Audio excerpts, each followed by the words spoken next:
Okay, boxing heads, this is Steve Gallegos, the voice of TheTitleFight.com, and welcome to another podcast. In this session, we're going to preview next Saturday night's Showtime triple header from Staples Center, Los Angeles, California. Earlier today, I participated in Golden Boy's media conference call. I did speak with Super Bantamweight champion Abner, who will be taking on Anselmo Moreno in the main event. I also spoke with both Leo Santa Cruz and Alfredo Angulo, who will both be fighting on the card. I spoke with Angulo first, who is making his return to the ring for the first time in over a year. He has had immigration issues which he has now resolved, therefore he is now able to fight in the United States.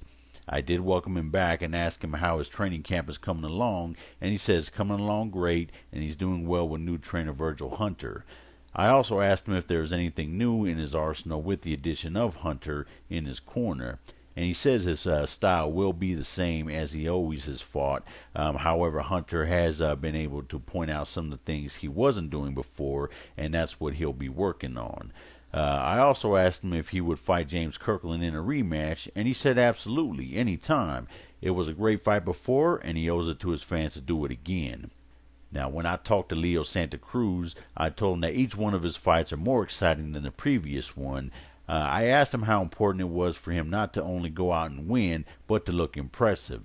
He said it's very important that he goes out and gives his fans an exciting fight each time. He says that in the gym he trains hard, trains to throw a lot of punches to the body and head. I also asked him if he would eventually want to unify the bantamweight division or move up in weight.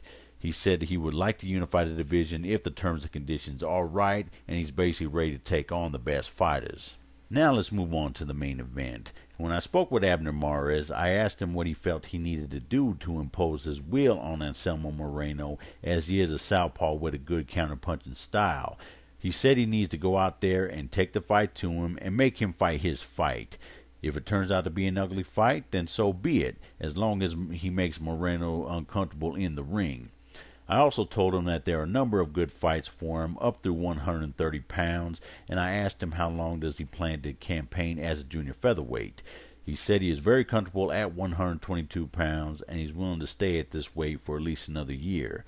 I then moved on to the subject of Nonito Donaire by asking him what his thoughts were on the Filipino Flash and the possibility of that fight happening in the future. He said no disrespect to Moreno, but Donaire was the opponent he was hoping to face next week, however the fight couldn't be made. He did praise Nonito for his accomplishments and his willingness to fight top-level opponents, as well as how well he's able to adapt to certain situations in the ring.